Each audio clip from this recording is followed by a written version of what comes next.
Hello, friends. Welcome back to our new lecture. In this video, we will learn the use of XLOOKUP, the advanced version of VLOOKUP. To learn about the topic, first we need to copy the data and paste this data below to use it. But before using the XLOOKUP, first we want to use VLOOKUP and want to know how it is different from XLOOKUP. So we use here formula VLOOKUP.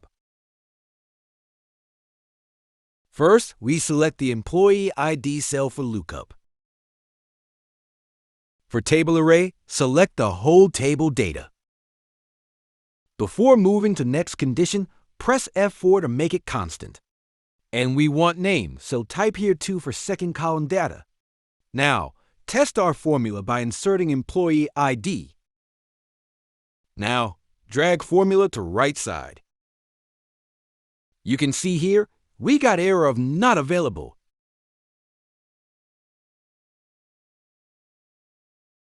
Similarly, now we test our XLOOKUP to find its impact. So, we need to use here formula XLOOKUP. Now, we need to select employee ID for lookup value. For lookup array, select employee ID column. But before closing both references, press F4 to make constant. Making constant will help us go freeze cell reference. Now we need last condition, so select name column. After it, we also apply last condition to indicate error. If we didn't get any data, it gives us error not found. Now, insert here employee ID to test formula. Now we need to drag formula to right side.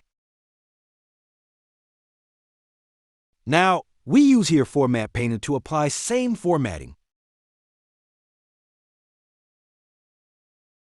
It helps us to get the same formatting without using multiple conditions. Now, again test our formula by inserting ID. XLOOKUP formula help us to get result by simply dragging it. This feature is not available in VLOOKUP formula. Basically, XLOOKUP formula is the advanced version of VLOOKUP. It not only saves time, but also saves multiple conditions. If you face any issue while applying XLOOKUP, please type here in our comment section.